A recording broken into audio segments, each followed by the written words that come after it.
Tá fora. Ixi, finalizar a transmissão? Não, tá valendo, Não, negro. tá valendo, agora valeu. Agora entrou aqui, ao vivo. Agora Boa valeu. noite. 3, 2, 1, valeu. Vamos ao trabalho! Boa noite a quem nos escuta. Aqui é Neto Gabiru. Hoje eu sou o hostess. Fizemos rodízio de hostess. E aí, temos nessa transmissão Jomar Carrasco, que está comendo e bebendo lautamente. Boa noite, usuários de drogas. e temos Diogo Cebola, recém-chegado do seu serviço, cansado. Exatamente. Buenos e me espalho, como diria um grande... um grande escritor, né? Escritor. Uai, que isso aí é Érico Veríssimo, pô. Isso é Érico Veríssimo. Eu sei, pô. Mas qual, o Tempo e o Vento? O Tempo e o Vento. É o Tempo e o Vento que ele fala isso? Um certo Capitão Rodrigo. Cara, eu não li o livro, eu só assisti a série, velho. O livro eu não li.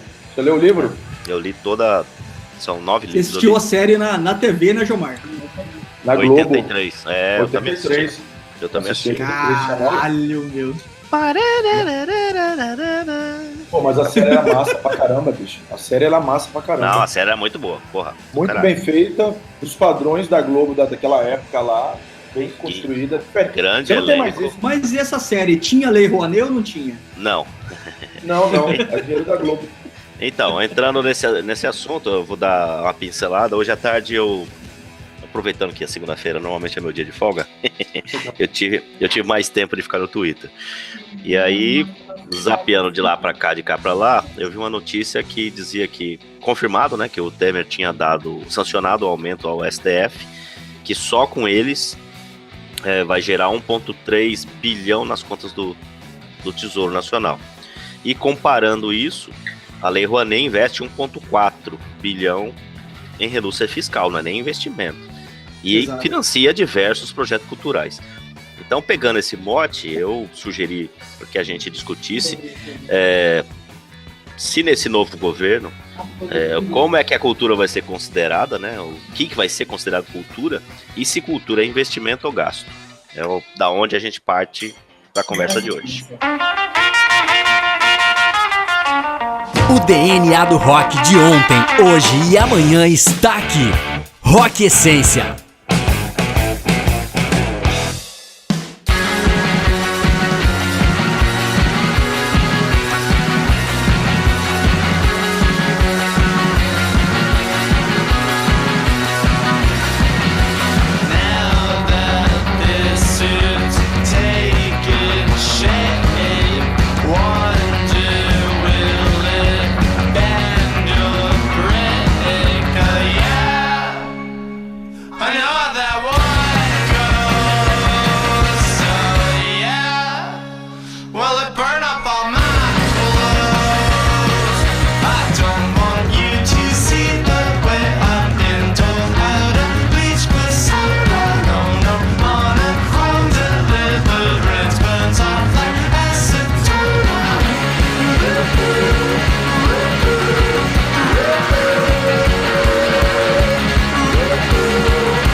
assim, a gente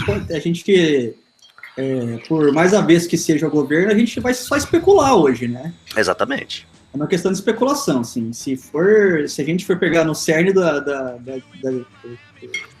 que tem sido prometido, a gente vão ter longos anos aí de trevas nesse sentido também. Além disso, além de tudo que a gente espera de ruim, a cultura vai ser mais algo que vai ser engolido por esse discurso, né? Mas o discurso dele de cultura é discurso de que bando de artista tá pegando dinheiro, ator tá direito sem nenhum tipo de critério. Que não é bem assim, né? Não existe isso. É claro que você tem problemas na Lei Rouanet já de muito tempo já, né? Como tem problemas em qualquer lei de incentivo à cultura. Qualquer lei de incentivo à cultura, local, nacional, regional, que seja. Porque, como parte do princípio... A lei não abrange só cinema, abrange teatro, museu, sim, abrange dança, música, eventos culturais, shows, vale uma etc. Pena. Mas o negócio é o seguinte, a gente tem que lembrar o seguinte, as pessoas confundem a Lei Rouanet achando que o fulano que foi aprovado na lei, ele automaticamente está com o cheque em branco na mão, e não é bem assim. Esse é o grande erro, né? Esse é o grande erro que foi difundido e todo mundo comprou, né? E assim, cara, é só você bater uma simples pesquisa em qualquer site do governo, você vai ver como que o sistema é um pouquinho mais complexo do que achar que você sai de lá com 1 milhão na conta. A Lei Rouanet não é tipo uma carta de crédito, não, né? Não. Na verdade é assim, você não chega a ser uma carta de crédito, mas você aprova, você faz o seu projeto, sei lá, vai ser CD. Então você prevê no seu projeto a gravação de DVD, prensagem de 5.000 cópias, mais a edição digital para postar no Spotify, tá? E aí você vendo todo o apanhado, você vai ter os produtores, você vai ter as pessoas que vão cantar, as pessoas que vão tocar, as pessoas que vão gravar, vão masterizar, etc e tal, horas de estudo, tudo isso aí tá previsto, ok? Aí você vai pegar isso e dizer, o bolo que eu vou gastar para fazer tudo isso vai custar R$1 milhão. Vamos usar essa conta, esse número, para que a gente tenha um número exato. E aí, chega lá, aprovado, tu vai ter todo o lobby, como funciona em qualquer lei, e aí aprova-se, beleza. Você ganha, não chega a ser uma carta de crédito, mas você ganha um documento que lhe permite ir às empresas, tentar captar esse recurso. Não necessariamente uma empresa, você pode tentar várias empresas que no bolo, no final, consiga te dar o seu 1 milhão para esse projeto. Tem empresa que banca tudo numa latada só. Tem empresa que fala, não, eu só vou dar 10%, 15%. E aí você vai negociando até conseguir o montante que você precisa. Só que a gente mesmo, conhece muita gente que fez Lei Rouanet aí, foi aprovado, 2, 3, 4 anos e nunca conseguiu captar o recurso, porque as empresas simplesmente falaram, isso não me interessa, não quero investir. E aí como que fica? Então, quem regulamenta o que vai ser feito ou não é a própria iniciativa privada, né? Exatamente. O governo federal concede um documento que você pode vir atrás do patrocínio, e quem vai decidir ou não se vai patrocinar é a iniciativa privada. E aí tem uma das distorções que é muito comum, por exemplo, um dos que eu conheço, Itaú Cultural. O Itaú tem direito a fazer renúncia fiscal porque ele tem o Itaú Cultural. E daí o que ele faz? O escritório de projetos do Itaú Cultural cria os projetos que vão para ser aprovados pela Lei Rouanet, que obviamente são aprovados, e vem para o Itaú para que ele mesmo banque, entre aspas, entendeu? Então, ele faz um investimento em cultura, mas muito aquém do que seria, por exemplo, se fosse bancar uma banda de rock aqui, uma peça de teatro acolá e assim por diante. Ele fica gerindo esse dinheiro entre ele apenas. Seria assim desse jeito, então? É assim que funciona. A AMAGE faz assim aqui no Mato Grosso, o Itaú faz assim, a Itamaraty faz assim, esqueci o nome, Pão de Açúcar faz assim. Tem várias empresas grandes que só fazem isso. Criam um escritório de projetos, fazem os projetos que eles acham que é interessante para a marca deles, e eles mesmos se autofinanciam. E aí o dinheiro não sai da empresa, entendeu? Eles Não sai da financiam, empresa, né? financiam com Uhum. muita grana, entre aspas, né? Ah, o projeto é de R$ 1 milhão para a exposição de mulher pelada. Tipo aquele cara que foi barrado no Goiabeiras, né? Aham. Então. Qual E aí, cara? só que é ele mesmo. eu O não lembro. Marcelo, fotógrafo. E aí. Mas ele não foi pela Lei Rouanet. Foi? Assim Não, mesmo. não foi então, esse Marcelo, dinheiro não foi sai Cello. da conta. Cello, né? pô, o nome dele é Marcelo. Ah, sei lá, eu conheço como Cello. E aí o dinheiro não sai da conta, entendeu? Aham. Se eu mesmo me autobanco, então esse dinheiro continua aqui comigo, no fim das contas. Eu renuncio, não pago pro governo, mas o dinheiro fica comigo. Acaba virando um lucro no fim das contas. O DNA do rock de ontem, hoje e amanhã está aqui. Rock Essência.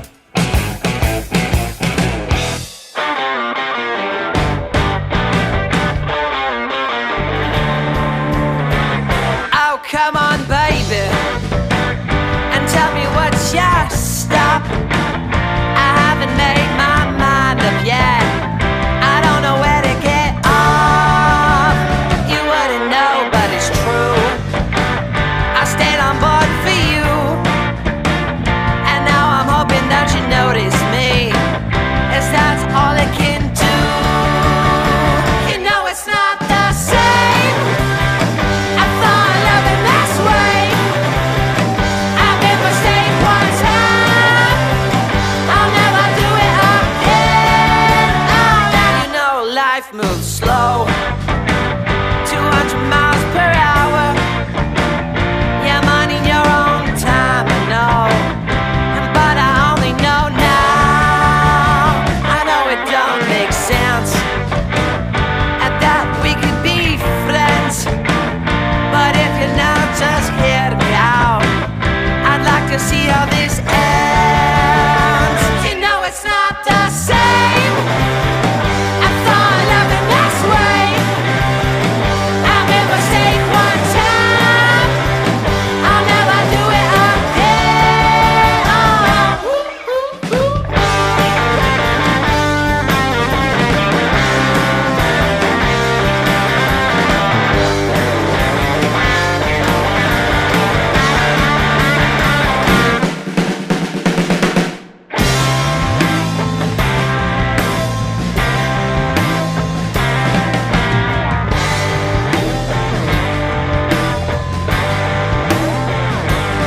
Looks like this conversation is coming to an end.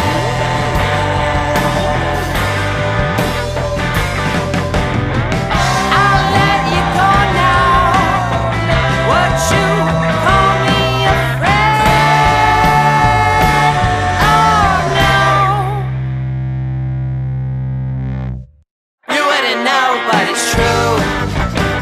I stayed on board for you, and now I'm hoping that you notice me, 'cause that's all I can do.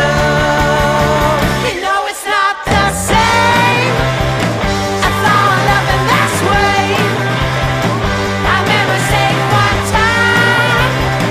I'll never do it again. Oh no, I never do it again. Oh no, I never do it again. Oh no, I never do it again. Você falou da Mage, Hum.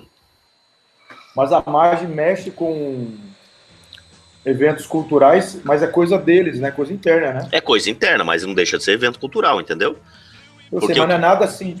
Aí a gente Tipo, não vai. é tipo, o Banco do Brasil tinha um circuito Banco do Brasil de cinema. Hum, Ou tinha um circuito Banco do Brasil de Música. teatro também. Música. Entendeu? Tem uhum. lá a Natura faz eventos culturais também que focam nisso aí. A Mage não, a Mage é uma coisa muito mais. Estou falando de coisa regional, já que você acabou de falar. Sim. Eu citei um exemplo que é um exemplo prático e acontece no Mato Grosso. A Mage, ela tem um escritório de projetos e ela financia os projetos dela. Seja, sei lá, a festa de 50, a festa de fim de ano dos velhinhos de, sei lá, Sapezal, entendeu? Ou seja, eles apoiarem o financiamento de um filme de um cineasta local como o Bruno Bini, por exemplo. Então, não sei se é financiado, mas poderia acontecer, entendeu? Cara, eu vi um negócio aqui. Vai falando. Não, eu vi uma professora da Faculdade de Arquitetura e Urbanismo da Universidade de São Paulo. Pode falar. Gisele Bengelman. Ela fala sobre isso. A matéria é: Lei Rouanet tem problemas, mas revogação seria um desastre, diz professora. Ela diz que a importância da lei, a lei é importante, mas defende um modelo de urgência de fomento à pesquisa para a cultura. Ela diz o seguinte: a polêmica gerada pela Lei Rouanet é o tema abordado na coluna Ouvir Imagens. Aqui eu tirei do jornal da USP, inclusive. Gisele Bengelman, artista e professora da Faculdade de Arquitetura e Urbanismo da USP, esclarece detalhes sobre o funcionamento da lei, a sua importância para a programação cultural dos museus e instituições do país, os riscos de sua revogação, mas, porém, concorda com a necessidade de passar por alguns ajustes. Não é de hoje que se discute a Lei Rouanet, mas depois das eleições o assunto ganhou outros contornos. Comenta: seguindo o clima de polarizações que toma o país, grupos conservadores passaram a defender a revogação, argumentando que a lei é centralizadora e suas decisões são tendenciosas. Aí ela fala que... Mas o grande lance é que tudo é tendencioso para essa nova direita. Né? Mas você sabe que esse lance da discussão da Lei Rouanet também vem muito também que eu vejo de projetos que não foram para frente, né? Ou, na verdade, assim, eu penso que o primeiro que chutou... Ou que demoraram muito, né? Demoraram muito Posso estar chutando errado.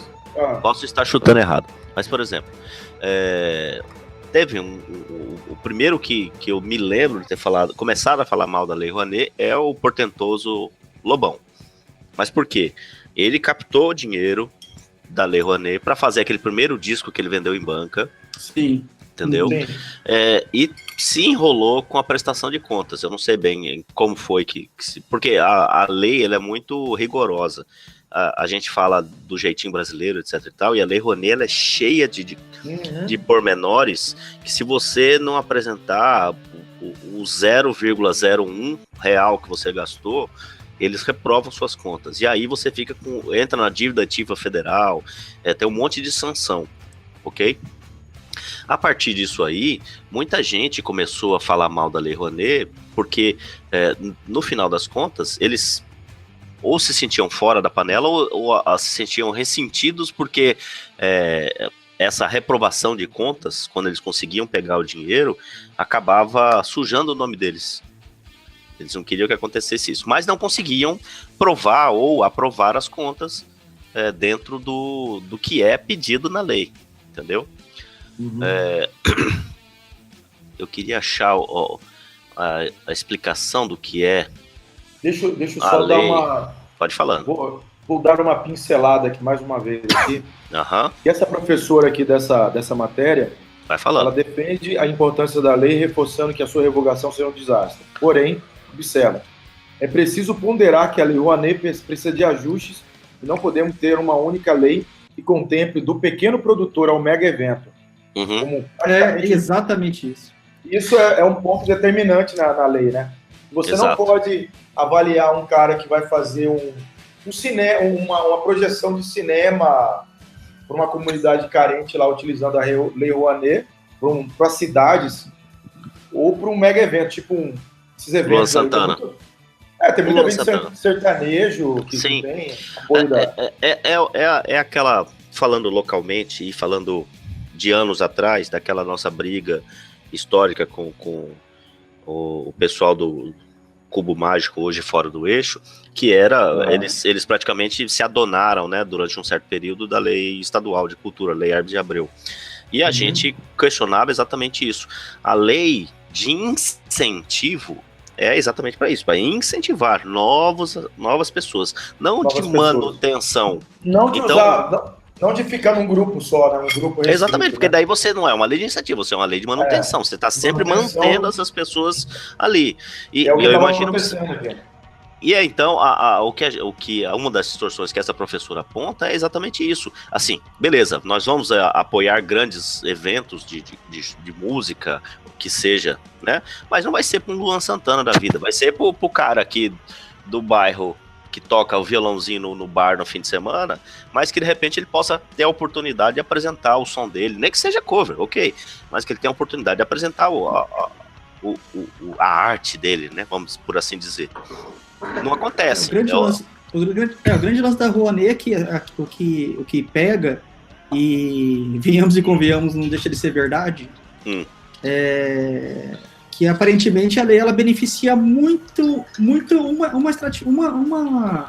nicho da sociedade, né? Ela é uma lei elitista, porque pegando a lista dos 15 maiores empresas que recebem, né, os benefícios, cara, são todas voltadas para...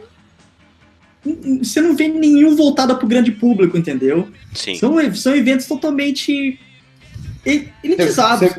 Você viu o que tem? O que tem de elitizado? Cara, da primeira à última, meus, assim, fora os museus, que, sim, cara, querendo ou não, o museu no Brasil é uma coisa de poucos.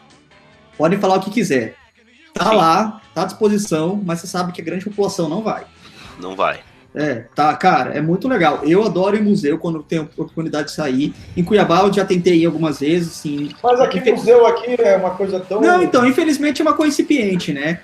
Mas quando você vai em São Paulo, pô, você tem que ir nos museus, tal, assim, pô, é legal. Mas você não vê... Mas você não vê, Jomar. Você não vê no da vida pessoas simples, entendeu? Olha só. Mas isso é o quê? Isso é o preço?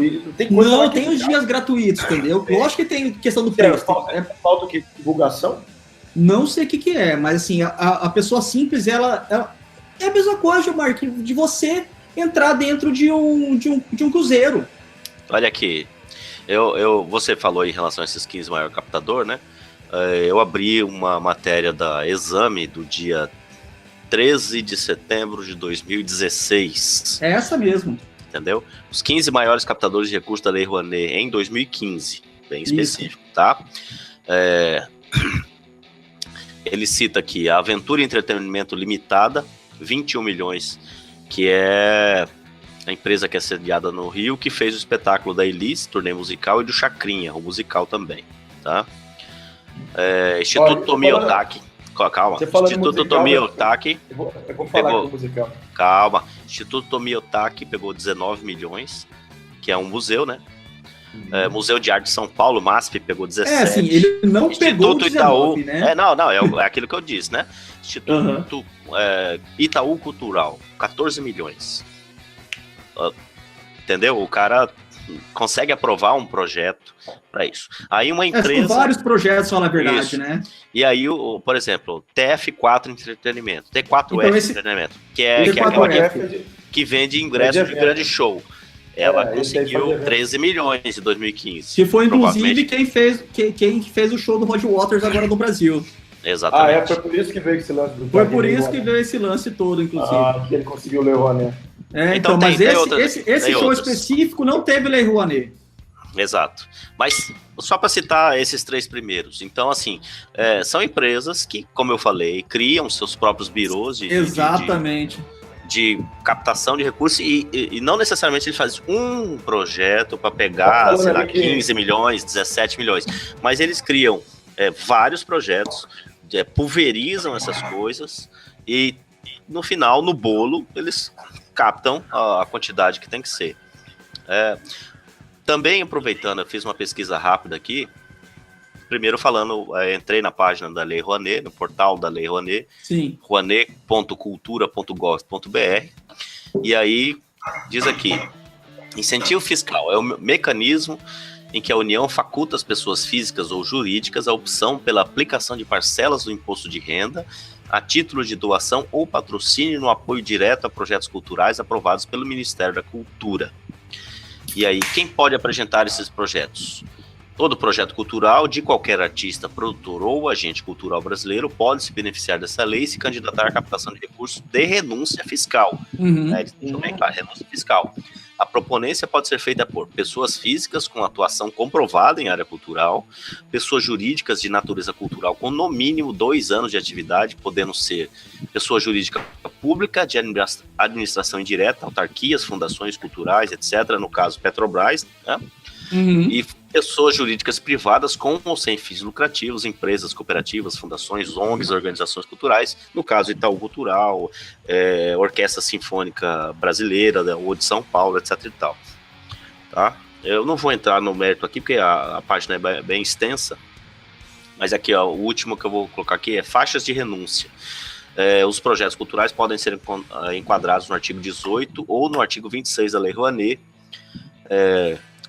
O que está enquadrado no 18, o apoiador poderá deduzir 100% do valor investido, desde que respeitado o limite de 4% do imposto devido na pessoa jurídica e 6% na pessoa física.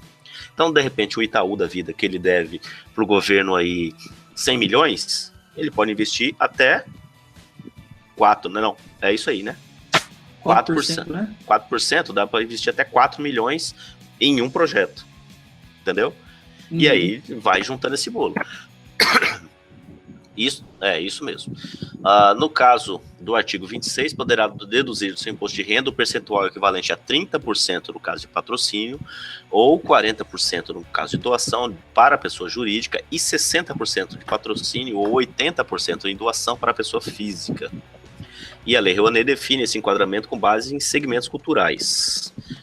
Artes cênicas, livros de valor artístico, literário ou humanístico, música erudita ou instrumental, exposições de artes visuais, doação de acervos para bibliotecas públicas, museus, arquivos públicos, cinematecas, bem como treinamento de pessoal e aquisição de equipamentos para manutenção desses acervos. Produção de obra cinematográfica ou videofonográfica de curta e média duração, média-metragem, e preservação e difusão do acervo audiovisual, preservação do patrimônio cultural, material e imaterial, e construção e manutenção de salas de cinema e teatro, que poderão funcionar também como centros culturais comunitários em municípios com menos de 100 mil habitantes. Quem ligou o ventilador aí? Eu não liguei, não. Vou botar um barulho aqui, parece que tá matando. Tá ligado faz tempo já. Tá meio sério esse trem aqui, cara. Mas cadê tá sério. Cadê a música? Fala da música aí. Ué, que música eu vou falar? Não sei, cita uma. Mas cita uma música sobre Lei Rouanet, uma música da Lei Rouanet. Não, João Marcos. Uma música séria. Sei lá, cara, coloca aí um... deixa eu pensar aqui. Deixa eu pegar meu bloquinho aqui pra anotar. Coloca uma música crítica aí, cara, disso aí, sei lá, alguma coisa.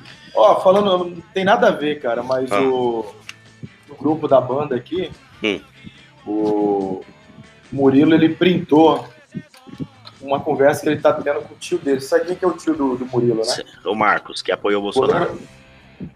Tudo bem que seja, tô falando do goleiro Marcos, não do eleitor Marcos. Sim. Não, que ele mandou pro...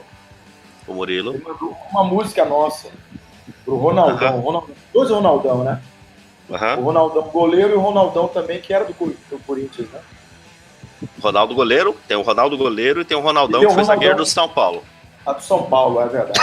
Isso. Agora eu não sei pra quem que ele mandou. Não, uma música nossa que nós gravamos. Ele também pode, mas no caso dele, eu acho que o Ronaldão que ele tá falando aí é o gordo. Não, que o cara gostou muito da nossa música. Aí ele coloca aqui o print da conversa aqui. Curtiu bastante. É uma música que nós gravamos no estúdio lá do Zé lá. Ficou bem legal, bem legal. A letra não é minha, inclusive. Por isso que ela ficou legal. Pode ser. Pode ser também. Eu tô pensando aqui então em... Agora você falando... Nasci em 62 do Ira, pra ser a nossa música desse broco. Pode ser? Pode. Manda bala. Então tá bom. O DNA do rock de ontem, hoje e amanhã está aqui. Rock Essência.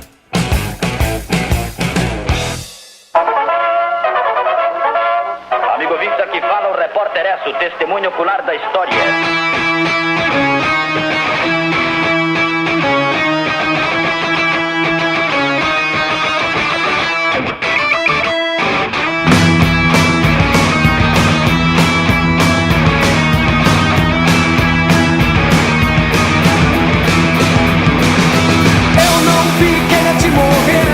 Eu não conheci Martin Luther King.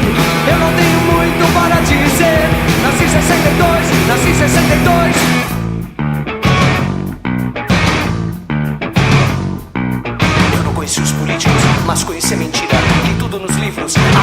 na escola.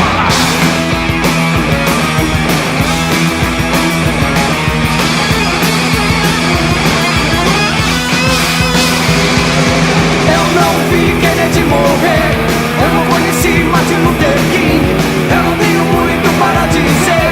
Nasci em 62, nasci em 62.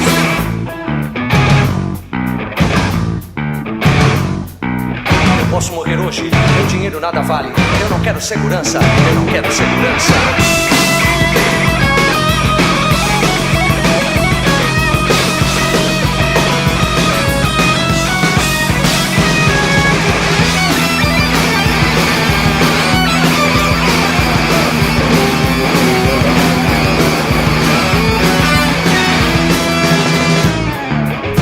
Uma era que merecerá das gerações atuais os registros necessários e indispensáveis.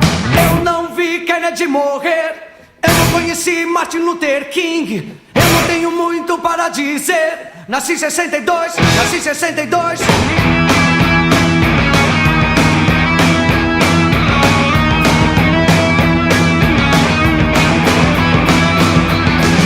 Nasci em 62, nasci em 62, nasci em 62, nasci em 62, nasci em 62, nasci em 62, 62, nasci em 62, nasci em 62, 1962. Não, você falando aí de captação, de projetos aí, vocês viram que o Silvio Santos, na verdade não o Silvio Santos, mas um musical baseado na vida dele, autorizado a captar 10 milhões via Lei Rouanet. Saiu na Folha de São Paulo hoje. Eu Não vi vi. isso. Você não viu? Não vi. Então aqui, ó, o musical, deixa eu pegar aqui. Silvio Santos vem aí. O musical Silvio Santos Vem Aí é produzido pela Paris Entretenimento, empresa do mesmo grupo da distribuidora Paris Filmes, foi autorizada a captar 9,95 milhões via Lei Rouanet, que permite patrocinadores descontarem seu imposto de renda, blá, blá, blá, blá, blá. O espetáculo será lançado em São Paulo no ano que vem e vai contar a história de Cenoura Bravanel, nome do batismo do carioca de infância, que virou dono do SBT.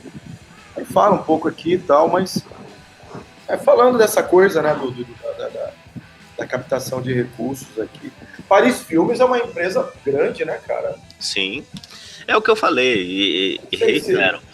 Se você fizer uma busca no Google e colocar aí Birô de Projetos Culturais ou você vai achar N. Eu fiz uma mini busca aqui.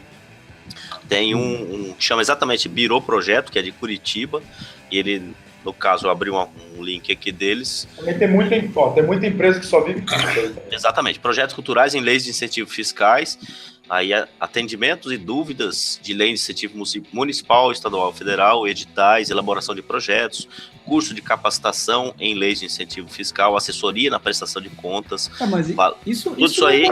Isso não é contra a lei, né, cara? Não é contra a lei. É um nicho, né, meu? É um nicho de mercado. É um nicho de que mercado, trabalham exatamente. exclusivamente para isso. Eu não estou penalizando, eu estou dizendo que existem, então, pessoas aqui, ó, uma outra que eu achei que é de Belo Horizonte, fala, os participantes vão contar com um roteiro prático e linguagem acessível para processo geral de uma inscrição, acompanhamento e aprovação de projetos através da Lei Rouanet. E aí uma pessoa aqui, à época, que esse aqui é de 17, era parecerista do MINC, a pessoa que dá parecer em relação aos projetos. É essa pessoa que daria esse curso sobre projetos culturais, especificamente. Deixa eu falar para vocês uma coisa. Vamos situar aqui localmente. Vamos. Aquela empresa, aquela organização lá, que o governo foi parceira, a Casa de Guimarães, ela mexia com lei de incentivo à cultura também, né? Não tenho certeza. Não mexia? Não sei, eu estou dizendo que eu não sei. Eu desconheço. Você já ouviu falar da Casa de Guimarães, né? Sim, com certeza. Então, ela teve problemas com relação deixa eu ver aqui se eu pego alguma matéria a respeito. Irregularidades em contas e licitações. Mas se você lembrar, a gente tem, historicamente, na nossa lei estadual de cultura, na Lei Hermes de Abreu, desde muitos anos, a gente tem problema. Fale. Aqui no Media News, matéria do dia 26 de novembro. Peraí, segunda-feira de hoje. Não, 22 do 5, desculpa. Ó, pagamentos com registro de sistema integrado, Associação Casa de Guimarães, principal alvo da Operação Pão e Circo, deflagrada pela GAECO na manhã da terça-feira do dia 22 de maio, recebeu mais de 35 milhões por meio de contrato do governo, do Estado e Assembleia Legislativa sobre investigação de... Mas isso é uma lei local? Peraí, isso que eu tô É a lei Hermes de Abreu. Aqui, ó. Volume de recursos pagos por uma ação, porém, foi em 2014, sob a responsabilidade da Secretaria Extraordinária da Copa do Mundo, 3 milhões pela realização do FIFA Fan Fest, que reuniu milhares de torcedores no Parque de Exposições de Cuiabá. É isso, mas aí que eu estou tentando ver como que eles, se tem a ver com lei de incentivo isso aqui. Bom, tem outro caso que é citado aqui, que aconteceu também em Cuiabá, que é referente a uma advogada que teve 7 projetos aprovados. E todos eles tinham alguma empresa envolvida exatamente para fazer lavagem de dinheiro. Essa coisa entrava dinheiro, pagava um imposto mais barato e o dinheiro voltava para a empresa. Não vou citar nome, nada do gênero, tá aí na internet. Não. Eu citei aqui porque tem caso, se a gente lembrar assim, logo que ela for, a lei é de quando? A criação da lei? 91, é com Collor, 93. Não, é estadual. Lei estadual? É estadual. Quando foi que ela foi criada? Deixa eu ver aqui. 12 de dezembro de 91, exatamente. 91. 12 de dezembro. A lei é número... Não tô achando aqui. Tá na outra. Deixa eu fazer uma pergunta para vocês. Faça. A gente, como país sem um know-how de indústria, de cultura, indústria de cinema, acho que nós somos o único país que faz isso, esse tipo de coisa, né? Se utiliza de lei de incentivo, de projetos assim. Não sei se já ouviram falar de outros países que fazem isso. Então, eu dei uma pesquisada aqui nos Estados Unidos. Lá ao contrário daqui, vou aqui ler exatamente, tá? Você corta aí, Nico. Tá bom. Então, nos Estados Unidos, ao contrário do Brasil, a maior parcela do imposto no país incide sobre cidadãos e não sobre empresas. Assim, o convencimento para a doação nos Estados Unidos depende de um forte apelo público. Então, o que acontece? Lá você não pede, não é o governo que vai ceder a carta ou o valor para o projeto em si. Uhum. Ele passa, acho que por tipo uma crivo. Exato, um crivo popular e a população decide para onde que o dinheiro vai ser revertido, entendeu? Mas como é que isso é feito? E devem ter alguns representantes dentro das câmaras, algo do gênero, entendeu? Conselho, esses caras... Exatamente, algum conselho, entendeu? Exatamente, conselhos locais. Tá. A gestão descentralizada, conselhos locais selecionando os projetos. Então, os projetos são selecionados, passam pelo crivo popular e depois vai ver o que vai ser revertido ou não, entendeu? E assim, os valores lá são absurdamente mais altos que no Brasil. Porque lá também, né? Isso é um dado de 2013. 2013 a soma foi 13 bilhões de dólares. Caralho. Investimento em projetos. 13 bilhões de dólares. 13 bilhões de dólares. Daí tem outra coisa mais legal, que os governos podem devolver até 40% do valor de uma produção, desde que respeitado alguns critérios, como comprovar gastos com os fornecedores locais. Então, tudo é voltado até para a questão da mão de obra local, entendeu? Bem interessante, bem legal isso aí. O DNA do rock de ontem, hoje e amanhã está aqui. Rock Essência.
E aí, Neto? Não, eu tô até baixando alguma coisa aqui para poder ler, mas eu de fato não desconheço se há a existência disso, né, de leis de incentivo fora do Brasil. Eu imagino que, aí eu vou no achismo, tá? Eu imagino que fora daqui a dinâmica é muito diferente de nós. Eu falo de nós aqui, América Latina, pelo menos. Uhum. Porque lá, querendo ou não, tem muito mais oportunidade de cultura. O morador, né, de Estados Unidos, uma boa parte, né, consegue ter melhor acesso à cultura. Na Europa, muito mais ainda, né? Então não que a gente tenha menos ou mais culturas que ele, não é isso, mas a gente não sabe trabalhar, não necessariamente como um nicho de mercado para fazer dinheiro especificamente, mas a gente não tem essa tradição cultural como eles trabalham por lá, entendeu? Não, mas como indústria cultural, a gente não tem tem isso. Tanto é que a gente precisa de lei de incentivo, né, cara? Precisa disso. Você precisa fazer E isso também é um dos pontos que também, cara, e acaba ficando centralizado na mão de poucas pessoas, porque são as pessoas que têm o know-how. Exato. Uhum. Né? Se a gente for falar localmente... Infelizmente, isso é um mal, cara. É um mal, mas infelizmente é a realidade. Isso para mudar vai muito tempo ainda. Uhum. Recentemente, uns 2 anos atrás, no máximo, eu fui convidado a participar de um projeto. Não. De um projeto que era um projeto de um livro associado a um projeto de um fotolivro, entendeu? Fotolivro? A pessoa estava escrevendo um livro e tinha entrado na Lei Rouanet para patrocinar esse livro e patrocinar uma equipe para para fazer cobertura dele indo no interior, distribuir o livro, ler o livro, fazer saraus, etc e tal, que depois resultaria num segundo livro, que seria um fotolivro, entendeu? E era bem específico com Siriri Cururu, então ele faria isso lançando em comunidades ribeirinhas aqui do Pantanal, desde o Médio Norte até o Pantanal, lá embaixo. Indo em todas as festas de santo, etc e tal, e faria um negócio assim. E tinha uma figura aqui, que a gente conhece, mas eu também não vou citar o nome, que ofereceu o know-how dele para tanto... A gente dá spoiler, mas a gente não pode citar nome, então. Conta o milagre, mas não fala o santo. A pessoa ofereceu o know-how para aprovação da lei, tanto na lei estadual quanto na lei Rouanet, e pro azar ou não, né? O projeto acabou não sendo aprovado porque foi bem na virada de 15 para 16, entendeu? E aí o movimento político do Brasil virou de cabeça para baixo, de lá para cá, e aí, não sei, os contatos dessa pessoa meio que pularam fora lá em Brasília, e aqui o Conselho de Cultura também tinha dado aquele problema no fim da gestão Silval e no começo da gestão Pedro Tax, que prenderam gente, entendeu? De uma empresa que eu não lembro qual é o nome agora, de gente que foi comprovadamente presa porque estava fazendo aquele mensalinho dentro do Conselho de Cultura, né? Que depois foi desfeito e mudaram toda a estrutura do incentivo no Estado a partir de então.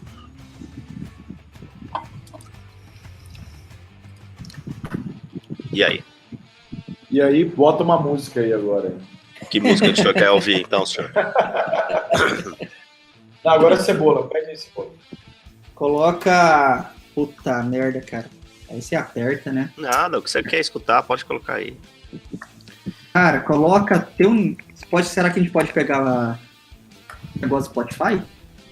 Se você falar o nome da banda e da música, eu consigo.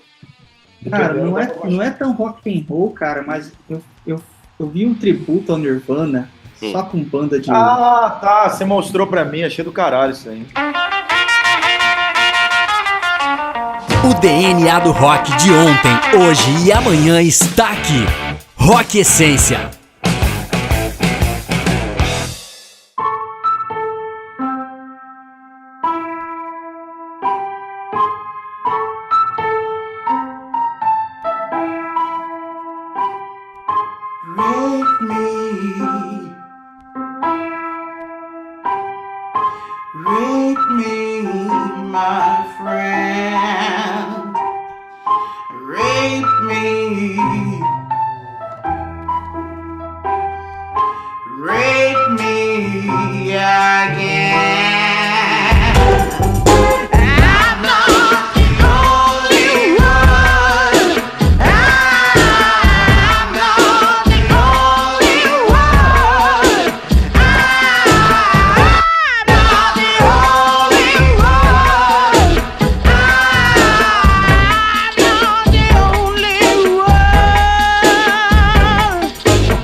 viram que o Macaco Bong, daqui de Cuiabá, fez, né, uma versão do Nevermind, uma versão instrumental de Nevermind que ficou Deixa Quieto.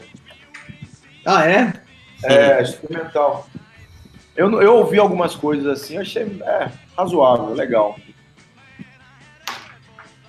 Manda aí. O que vocês estão... Fala. Tá, e outra coisa que eu ouvi, mas depois eu não ouvi mais nada, foi a respeito do Ancine, da Agência Nacional do Cinema. Estavam falando, e além de tudo, também estavam falando em privatizar a TV do governo, né? É EBC. É, isso também. Eu ouvi e depois não ouvi mais nada. Com certeza isso aí vai ser feito na clandestinidade da madrugada lá, né? A prova, etc. A gente tem um problema, né? O que não dá muito dinheiro, eles vão, ou se dá muito dinheiro, né? Você tem os dois paradoxos. Eles vão tentar dar um jeito de arregaçar.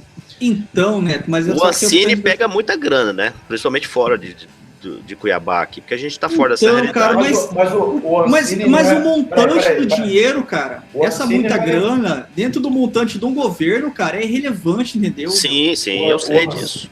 Mas o Ancine não é... Peraí, deixa eu falar. Fale. O Ancine não é limitado só para cinema, não, tá? Não, é cinema, também. Comerciais, etc. É propaganda. Exato. Então, tem uma grana forte em cima disso aí. Sim. Veiculação em televisão. Televisão. É baseado em Ancine. Você só consegue... E é muito louco, né? A gente, no pouco período que eu trabalhei com a produtora, a gente, para você poder colocar um comercial na televisão, principalmente na Centro-América, falando localmente, você tinha que emitir o Ancine. Só que o Ancine...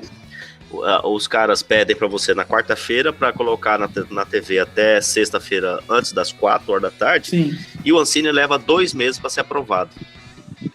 Entendeu? E eles não rodam na Centro-América se não tiver um Ancine, um número de Ancine. Então, o Ancine é tipo... É um selo para poder liberar. O Ancine seria... Como que é o nome daquele outro órgão que regulamenta a música?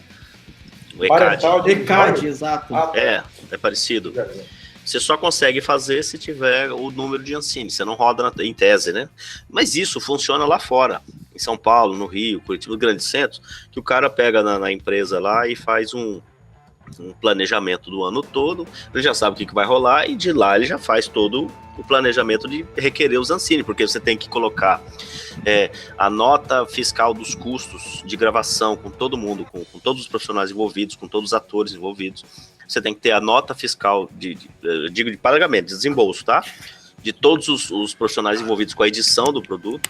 E aí uma versão em baixa qualidade, mas você tem que postar na página deles, ou enviar um pendrive, alguma coisa que comprova essa produção, e aí o currículo do diretor, o currículo do editor é cheio de coisa. Mas isso pra quê? Pra você conseguir ter o número de Ancine. Tá. Só pra você ser aprovado. Então os caras olham, existe o produto, é esse aqui. Beleza, então a gente vai agora, a partir desse momento, aprovado, a gente vai colocar que existe essa chave de Ancine que libera a veiculação nas TVs. É assim que funciona. E é tenso, cara. Se você não tem, não roda. Então, tô dando uma olhada aqui, ó, em matéria de março, o Ancine, ele tinha uma previsão de investir 471 milhões na indústria audiovisual brasileira. Uhum. Cara, 471 milhões é completamente irrisório dentro do montante, cara. Sim. Totalmente irrisório, entendeu? Porque eles... É uma coisa que exato, simplesmente acabar com isso, cara, não vai mudar nada da realidade de ninguém esse valor. Não muda nada. E pelo contrário, entendeu? Quem vive disso, quem vive de cinema, esse pessoal sofre muito com a falta disso. Sim. Eu tava dando uma olhada em números. É o seguinte, repete aí, por favor.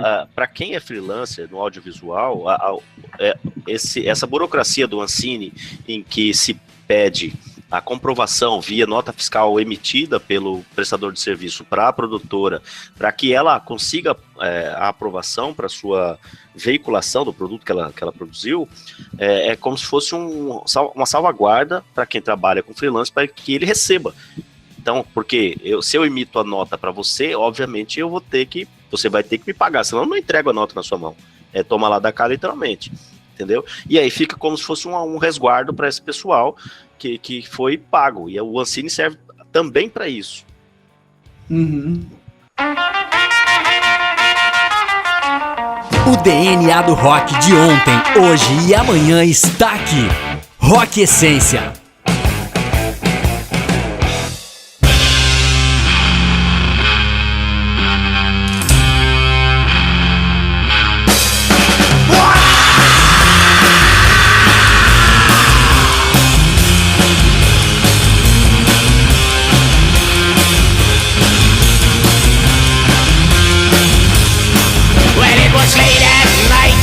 Walking down the cemetery, and I was wearing a frown. I was digging a hole, I was digging deep, and I catch the smell of rotten meat.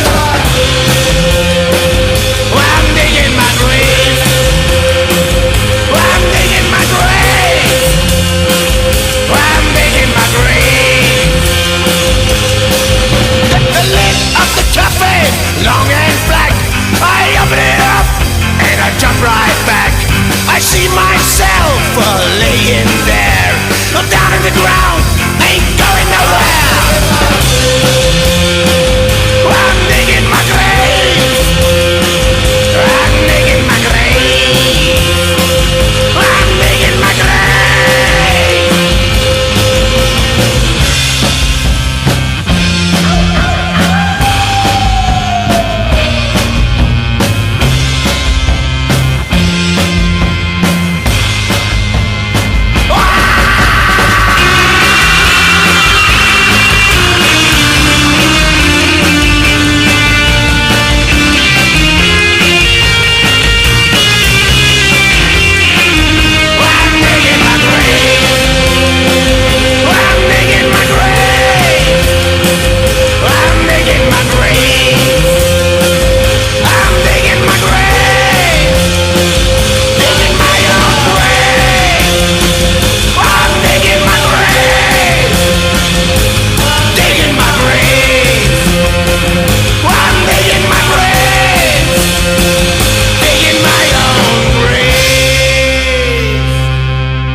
Eu estava vendo, algum tempo atrás eu vi uma pessoa, não sei se era produtor, era alguém envolvido com cinema no Brasil. Uhum.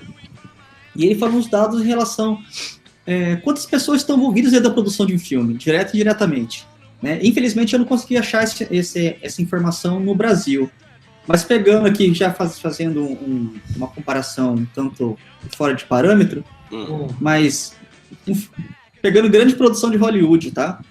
Mas um filme, por exemplo, ele gera mais ou menos uns 2.000 a 3.000 empregos direto e indireto. Desde o cara que varre o set ao diretor, entendeu? Então, cara, esse é um mercado que eu acho que, assim, daria para absorver muita gente que tá à procura de qualquer coisa. Sim. É eletricista, é motorista. Mas aí a gente cai naquela do jeitinho, né, Cebola? Falo por experiência de ter trabalhado em 2 filmes, e um como segundo auxiliar de câmera e o outro como boomman, né? Tive experiência tanto no áudio como no vídeo. Boomman, segurando. Boomman é o cara que segura o microfone. É o cara que segura o microfone. O que fica. Não, é o que fica segurando a vara de microfone por cima dos atores para captação do áudio. Segura a vara, então. Segura a vara, gostosamente. Dá uma dor nas costas. Mas é assim, tanto num filme quanto no outro que pegaram lei de incentivo, entendeu? Ainda assim, a equipe era muito reduzida. A gente trabalhava, no primeiro filme, tinha equipe de som 2 pessoas, e no equipe de vídeo 3 pessoas, aí a equipe de montagem e desmontagem, 4 pessoas. Eu Então, coloquei mas aí. isso que eu Dá o digo, quê? Negro. Não chega a 15 pessoas no total. E aí você tem mais os atores, Então, mas figurantes. Isso ainda, querendo ou não, você trabalhando no cinema informal, entendeu? Eu tô dizendo assim, transformar isso em indústria. Mas no Brasil não tem esse. Você tá falando, Mas é porque você tá falando, o nosso problema é que eu quero entender o seguinte: as coisas todas onde é que aqui você tá são... querendo chegar esse negócio de indústria. Indústria, o Brasil não tem indústria de cinema. Exatamente. Não da forma, É isso que eu tô querendo Nós chegar. temos um problema, a gente não tem indústria. E os poucos lugares que A Índia ajudam a fomentar estão Argentina. sendo ou poderão ser descontinuados, como Ancine, como Lei Rouanet, etc. É isso que você está querendo dizer. Sim. Ah, tá. Exatamente. E a Argentina, cara, eu queria até entender, eu não tenho, cara, conhecimento de como que funciona essa questão eu tô falando de cinema porque o cinema argentino é muito mais forte no sentido de produção muito mais específico. De visibilidade internacional, né? Isso. Principalmente. Eu queria entender também como é que funciona lá a cultura, essa coisa da lei de incentivo. Vamos deixar aí pra galera comentar aí, pra quem quiser comentar sobre isso aí. Sim. Sobre quem tem o entendimento de como funciona a lei de incentivo, a forma de incentivo, captação de recursos dos países hermanos aqui. Sim. Sugere uma música aí, João Marzinho. Eu vou sugerir Cinema Mudo, do Paraná. Ajuda. Tem tudo a ver. O DNA do rock de ontem, hoje e amanhã está aqui. Rock Essência.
Tudo a ver. Tudo a ver. E é isso, acho que é isso, né, criançada? A gente tá cansado. É uma criança. Eu não tô na escola, né? Tô cansado. Você tem folga segunda-feira, não tem nem semana. O que é fome? Folga? Eu tenho folga na segunda, mas eu trabalho domingo. E aí? Sábado e domingo, você trabalha? Não, né? Não, então você não pode reclamar. Eu bebo, é uma...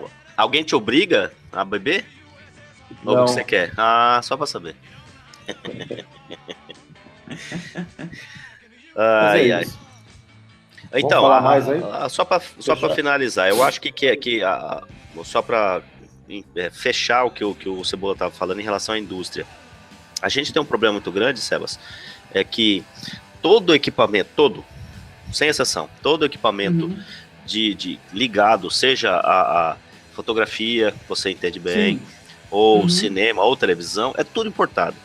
Exato. Então, para nós, a chance de criarmos uma indústria de cinema, que seja, ou de audiovisual forte aqui, é meio que bate numa parede por causa disso, né? Porque o que sai de coisa nova nos Estados Unidos, os caras estão lá, ponta linha de frente, né?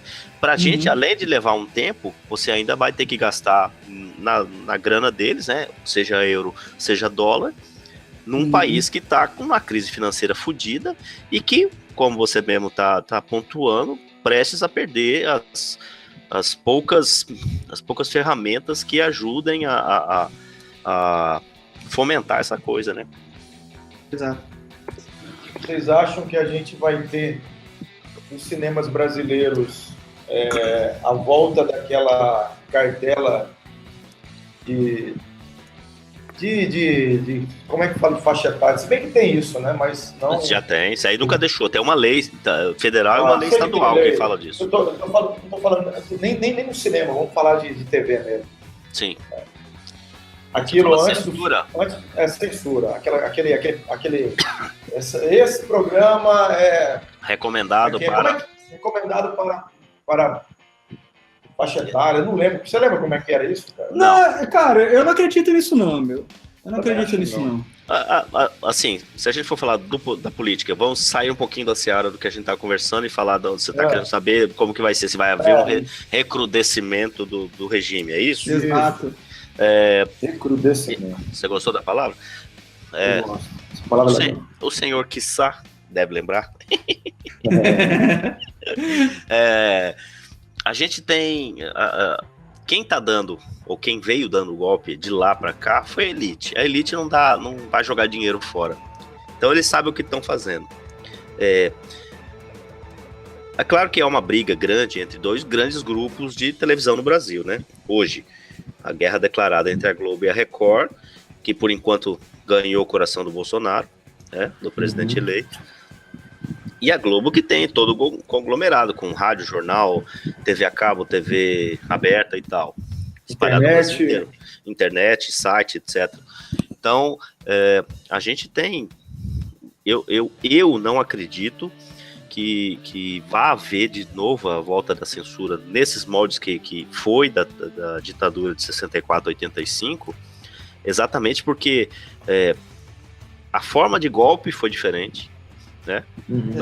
Nós encaramos como golpe, mas na verdade foi uma eleição. O povo foi lá e votou, não foi um golpe, né? O exército entrou, destituiu todo mundo, falou quem manda essa porra somos nós. Não, houve uma eleição.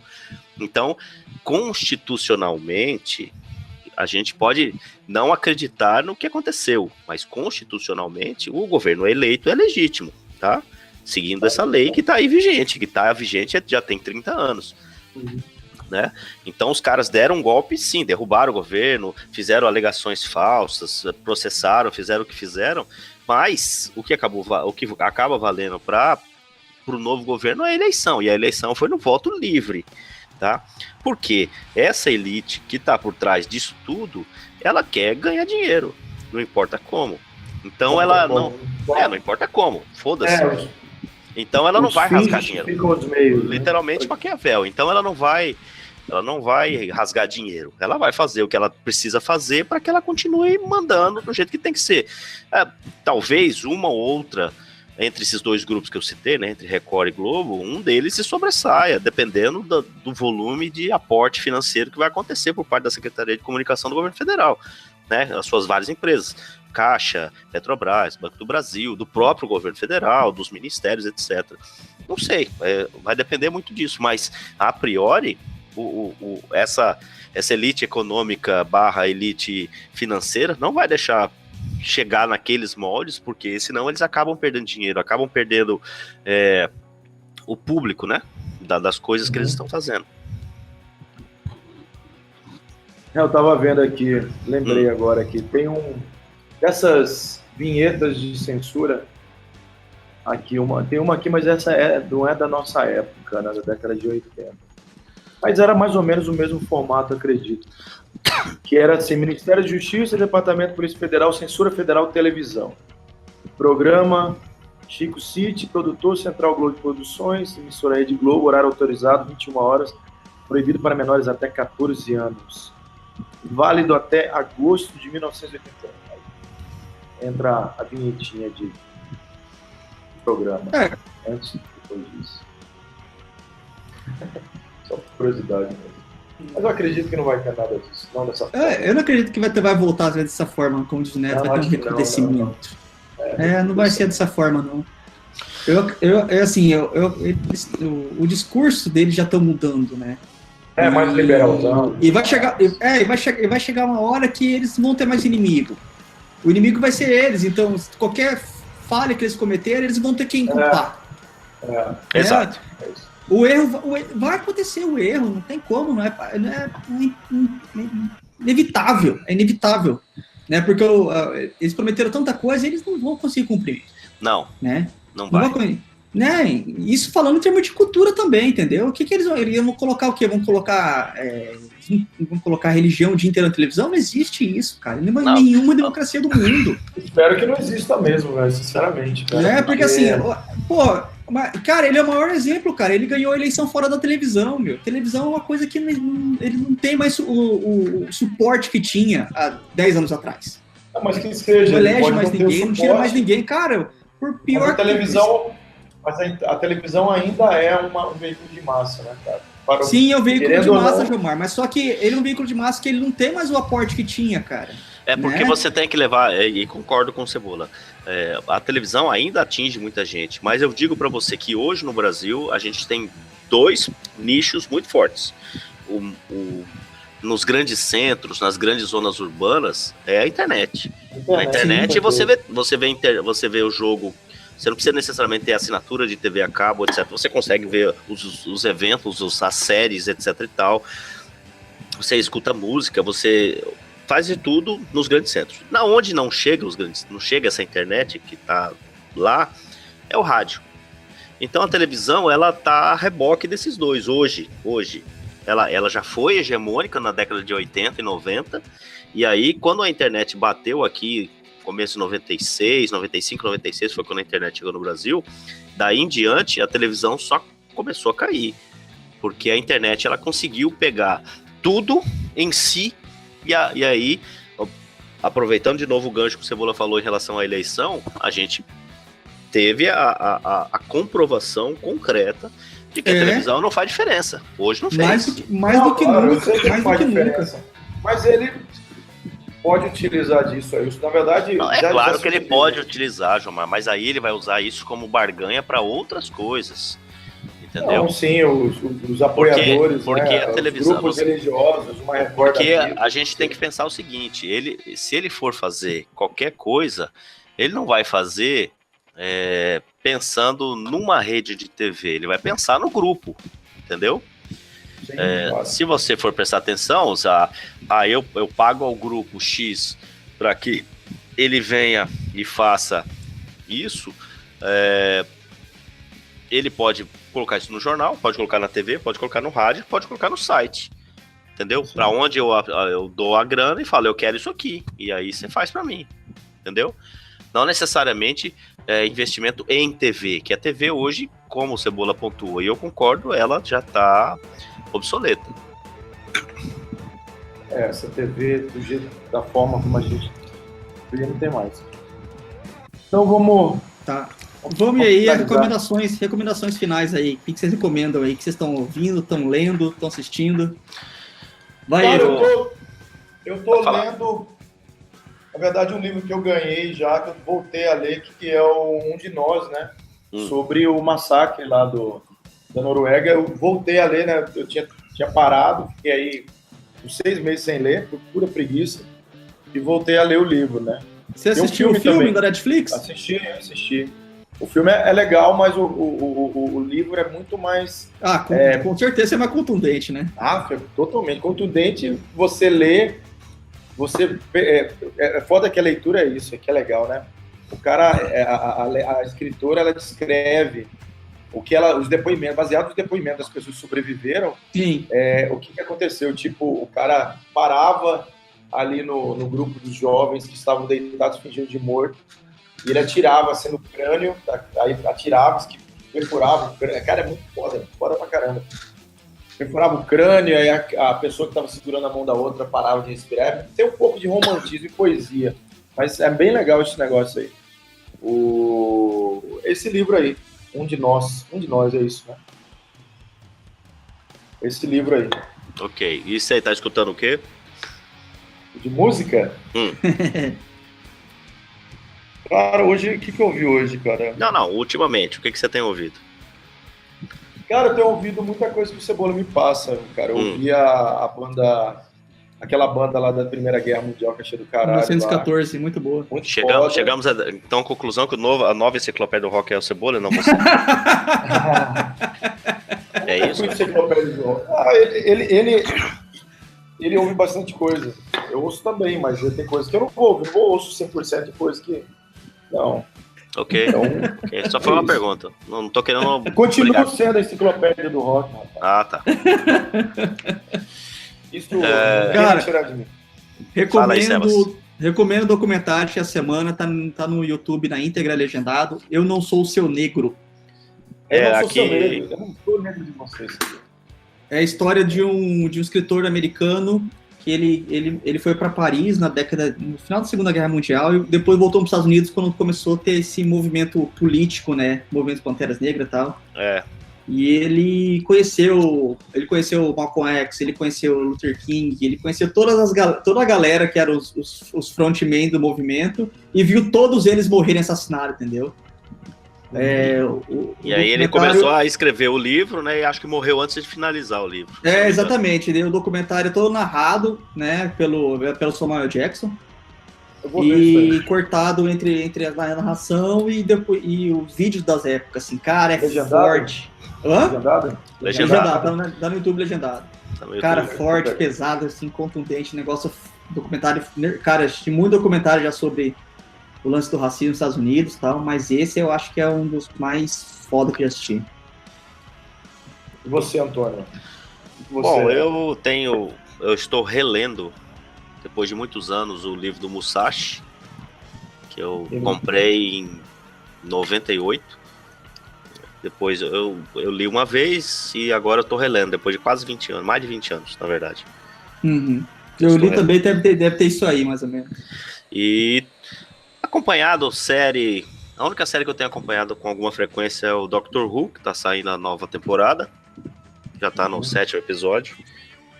E música, tenho ouvido só o rock anos 80, não tenho escutado coisa nova não. De sempre. O de sempre, exatamente. O de sempre. Então tá bom. É isso aí? Para os senhores está tudo bem?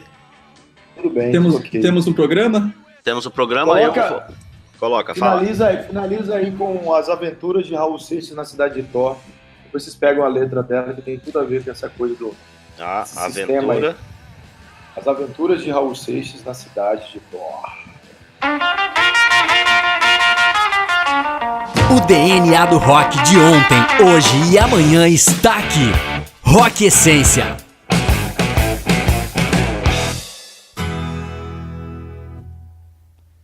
Tá rebocado, meu compadre, como os donos do mundo piraram.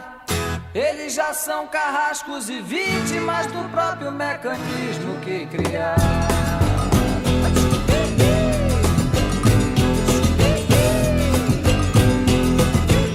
O monstro ciste é retado e tá doido pra transar comigo. E sempre que você dorme de toque, ele fatura em cima do inimigo.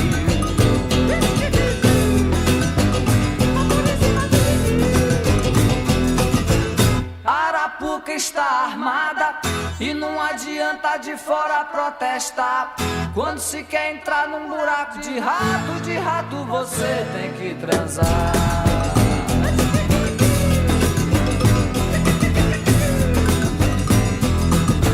Buliro muito com o planeta como um cachorro eu vejo. Se ele já não aguenta mais as pulgas, se livra delas no saculejo.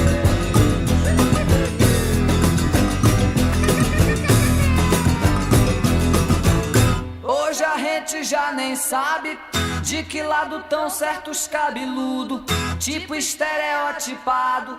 Se é da direita ou da traseira, não se sabe lá, mas de que lado.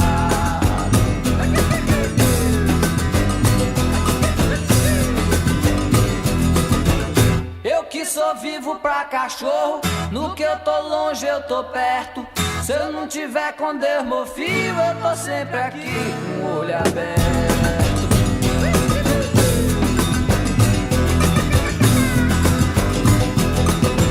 A civilização se tornou tão complicada que ficou tão frágil como um computador.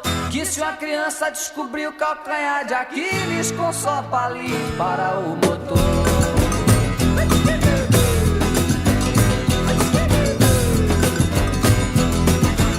Tem gente que passa a vida inteira travando a inútil luta com os galhos, sem saber que é lá no tronco que tá o coringa do baralho.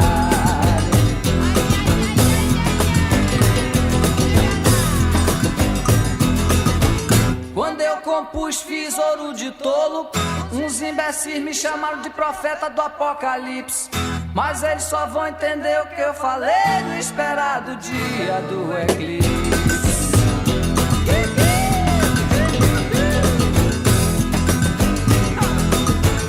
Acredite que eu não tenho nada a ver com a linha evolutiva da música popular brasileira. A única linha que eu conheço é a linha de empinar uma bandeira.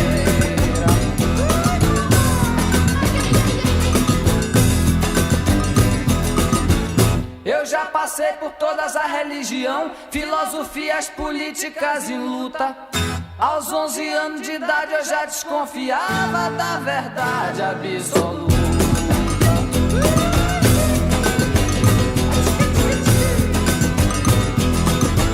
Raul Seixas e Raulzito sempre foram o mesmo homem, mas pra aprender o jogo dos ratos transou com Deus e com lobisomem.